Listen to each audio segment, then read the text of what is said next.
kugira ngo abyuka nikora mu mitara nibwira batarazatemurira hira rwabugiye amashyi tuhunga mama shariko abana Ngingazi wacu namariza zereza abakobwa bagatsikimba naho abazanga bakanihira amashyi nanone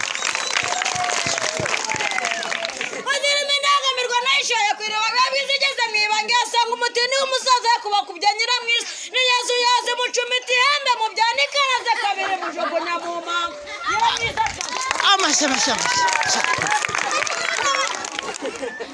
Azirime bihogo byahogosha beshi munyara imihigo niyo batorama naho batatu yarayibanye tini nk'amandoga kigera umutiranye bayitare nagati mutabare mu kigurira nimbi yari nka cyanga ari imbogo amashyi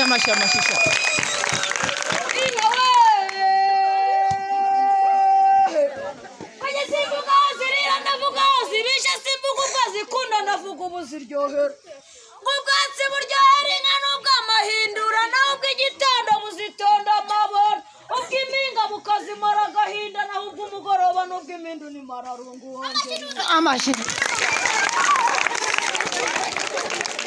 inka Azirime imara yirwa iharamba amabanga ya rya rukombe nibwo yabyaye imaramba yirwa iharamba ku myugariro abashumba batinze kuyinikiza nkunda amagaju mu nziza nkunda umusengo mu mashyigira amabere atunga abashumba wongeriwe amashyi abashumba waragiye mu mpinga ntugire ngo wandushije kuziragira ngo nazishoye ku cyamugeze n'isamusa rwongera ukura igitakoze mw'iriba hasi n'umusenyi hejuru n'umusembaro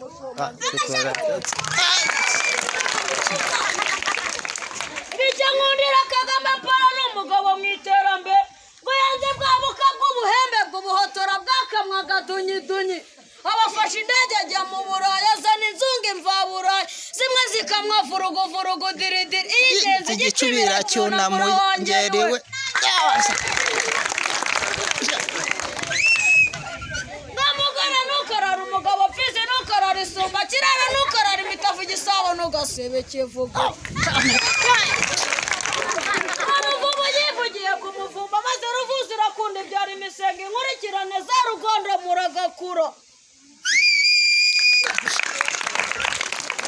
Ngiracumiti y'agahembe karira gakoza mu mitani ibikombe bigataka mwiga kwabira wa rusengo wangeriwe nukura ya Burundi yarayihagize ndahira ibyishimo byasaza u Rwanda ngwino rugamba ronsiga turajyana wangeriwe inka